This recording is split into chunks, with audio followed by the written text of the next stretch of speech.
Welcome back. We had begun trying to study the crystalline solid, which is most of solid state physics. A large part of solid state physics deals with crystalline solids, where you have a collection of atoms which are placed periodically in the lattice. And we had seen, for example, here you have a periodic structure of two atoms which are placed periodically inside the lattice. We can break up this structure into one which is a geometrical structure, which is a lattice of points. So, for example, one way to choose it is to replace between these two atoms, you take a point, and for all the atoms you do this, and then you will get this lattice of points. And so you define a geometric structure which is called a Bravais lattice, and on each of these lattice points, to make the crystalline solid, you can put your atoms on each of them, and that is called the basis. So, basis is the collection of atoms which you can put on each of the lattice points. And from there we had seen what is a Bravais lattice. The Bravais lattice was something which is a collection of points in which at every point, if you look at the collection of atoms or the arrangement of atoms around it, it looks exactly identical. In terms of arrangement, in terms of configuration, orientation, it has to look identical. That has to be a Bravais lattice. So, from a crystalline solid, you have to first get a Bravais lattice, and from the Bravais lattice, if you add on each point of the Bravais lattice, if you add your atoms, you will get the crystalline solid. So, we had taken a look at some of these things, and another important aspect of the Bravais lattice is that from any point in the Bravais lattice, you can move to any other point using a translation vector, where this translation vector is written in terms of three other fundamental vectors a1, a2, a3, and your translation vector then can be written as n1 a1 plus n2 a2 plus n3 a3, where n1, n2, n3 are integers. And what this meant was that you can go from any point to any other point in your Bravais lattice, and these two points are connected by a translation vector, where this translation vector can be written in terms of these fundamental translation vectors a1, a2 and a3. And then we had seen the concept of a primitive lattice, which is the minimum volume or cell which, when translated across the lattice with the translation vectors, covers the entire lattice without leaving any gaps in the lattice. And in the primitive cell or the primitive lattice, the vectors which form this are called the primitive lattice vectors. And one very important point of the primitive lattice cell is that you can have only one lattice point per cell. So, with this we had actually defined a way also that if you have a1, a2, a3 as the primitive lattice vectors, you can define the volume, you can define the area in two dimensions, okay, and you have one lattice point per volume of the primitive cell. If V is the volume of the primitive cell, then you have one lattice point per primitive cell. And furthermore, we had found that there is one way of actually constructing a primitive cell. Given any lattice, you can actually construct the Wigner-site cell, where we had seen how to construct it, that you join to a line to the nearest neighbors, find the midpoint, draw perpendiculars, and then the intersection of the perpendiculars encloses an area which is closest to this point. So, all the points in this are the closest to this point, and this area which is enclosed in green is the primitive lattice associated with this lattice point, and there is one lattice point per cell. And with this we had sort of built up all the required tools to study a crystalline solid. Now look at some important aspects of this crystalline solid. So, if you have these lattice of points, these lattice points obey some symmetries. Now, what do I mean by symmetries? These are certain operations which you do on the lattice. It will take the points to back to themselves. And let me give you some examples. One symmetry operation that you can do on a lattice is rotation.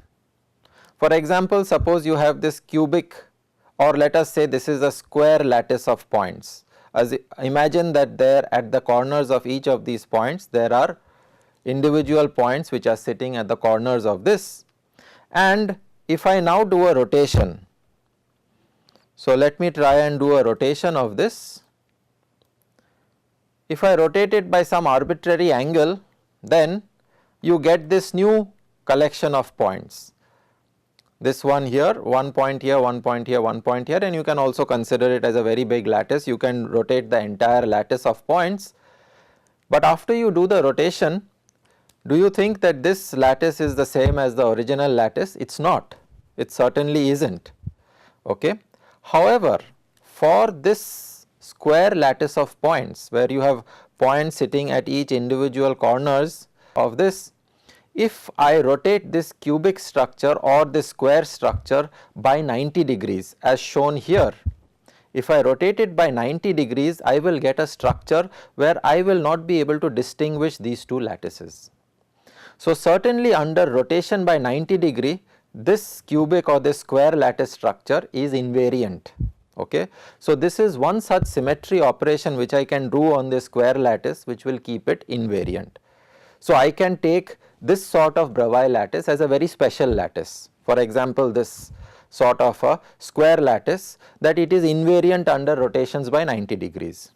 If I have a rectangular lattice, then if I rotate it by 90 degrees, I will go from this sort of a structure to this sort of a structure. It is invariant. These two are very different structures. So, it does not, rotation by 90 degrees for this particular rectangular like shape, rectangular like lattice is not invariant, but if I rotate it by 180, I can again make it invariant. For example, if I rotate this by complete 180 degree rotation, I will get this structure. So, if I go from the rectangular structure to my 180 degree rotated structure, then it remains invariant. Similarly, a 90 degree rotation leaves these structures invariant. So, therefore, for example, this square lattice, if I rotate it by 2 pi, 2 pi is the full 360 degree rotation, 2 pi by 4 will leave this square will be taken by 2 pi by 4 or pi by 2 rotation will be taken into a shape which will remain invariant. So, we say that this 4 represents a 4-fold rotation symmetry. Similarly, if I have this sort of a triangle, if I rotate it by 30 degrees, it becomes a shape which is not equal to this. If I rotate it by 60 degrees, it is certainly not equal to this. If I rotate it by 90 degrees, these two shapes are not equal, but if I rotate it by 120 degrees, I get back the same shape. These two shapes are exactly identical. So, again I can take out this shape and I can keep it aside and say that this shape is going to be invariant under a 3-fold rotation, 2 pi by 3 rotation. So, there are certain rotations which will keep such lattices invariant, and such lattices which remain invariant under rotations, under specific types of rotations, will be kept aside as special lattices which follow some symmetry operation, which remain invariant under a symmetry operation.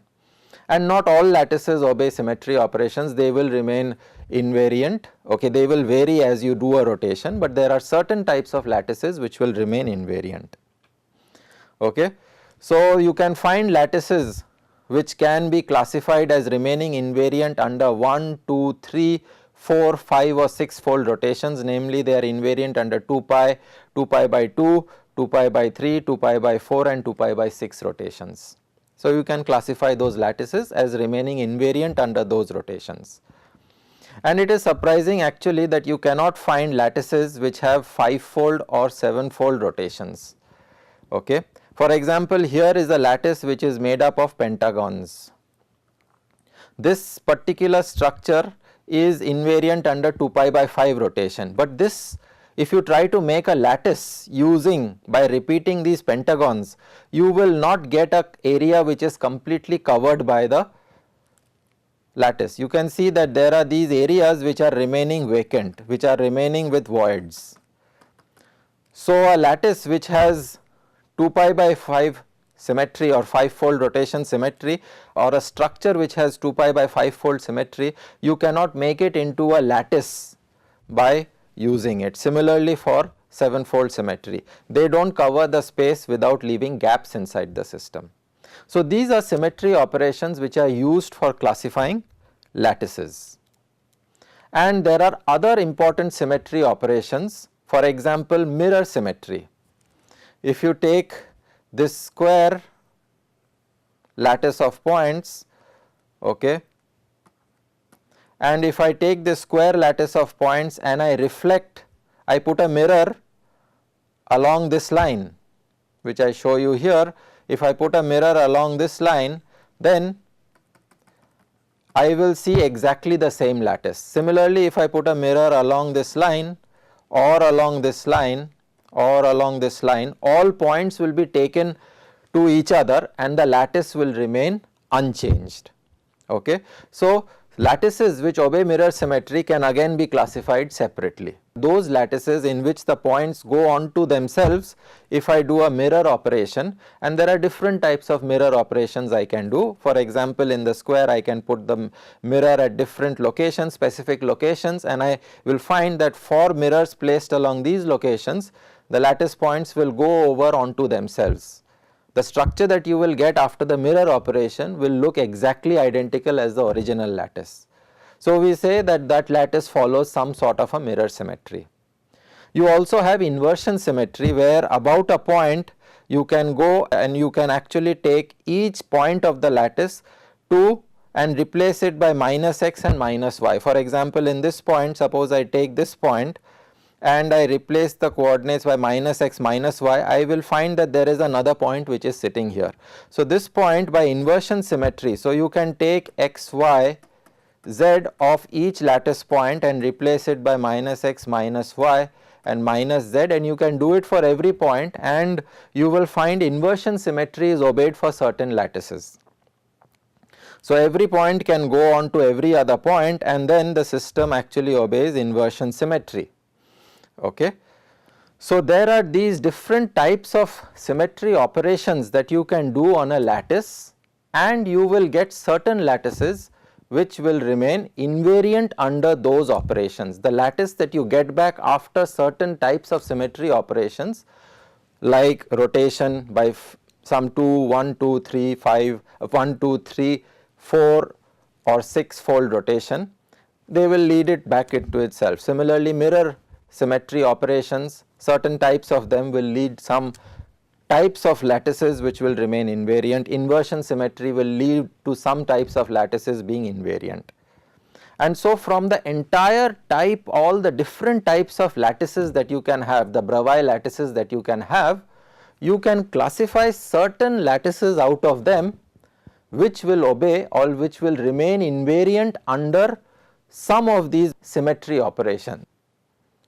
And this is the basis of 14 possible different Bravais lattices, that out of the large number of different lattices that you can have, one can identify out of those many different types of possibilities 14 specific Bravais lattices, where these lattices will remain invariant under some particular symmetry operation, the operations which I have told you. And these 14 different lattices can be classified as follows. I will not go over the details of them, the pictures are already shown here, okay. But there are certain terminologies which I will like to introduce here. If I have a cubic lattice, then these lengths between these points along the different directions, this A, B and C. So, the distance along, say, this is the x, let us say this is the y axis, this is the x axis and this is the z axis, okay. This distance between two successive lattice points is given as A, the distance between two successive lattice points say along the x direction is C, and the distance between two successive lattice points along the z direction is B, and these are called as lattice constants. So, you can measure the lattice constants along certain fundamental translation vectors. Here I have just shown you the simple perpendicular directions. Okay. You can measure the lattice constants also along certain translation vectors, but these are the distance between two successive points along different translation directions in your lattice, and these are called as lattice constants. So, amongst the 14 different Bravais lattices which remain invariant under one or more symmetry operations, those are, for example, you have the cubic class, where this is completely cubic, A is equal to B is equal to C, and the angles between the different axes are 90 degrees. And you have different varieties, one in which you have a cubic system, one in which there is one lattice point in the center of the cube, and the third in which there is a lattice points on each of the faces of the cube. There is one lattice point here, one on that face, one on this face, one on this face, one on this face, one on this face. So, this is different. Similarly, you can have tetragonal two types of systems, where A equal to B, two directions are the same, C is not the same. Okay. So, you can define, okay, and you can have one variant of it which is again going to remain invariant under one or more of these lattice operations. Okay. Orthorhombic, A not equal to B not equal to C, but at the same time the angles are all 90 degrees. So, with this you can define a variety of classes of 14 different Bravais lattices: hexagonal, monoclinic, triclinic, and there are different types. Within this you can have different types, and so these will form 14 different types of crystal lattices, 14 different types of crystal lattices which remain invariant under some symmetry operations. So, now we will look at what are the different types of lattice structures or crystal structures are possible. Let us try and look at some of those crystal structures, their characteristics, and study some of the tools required to understand those structures.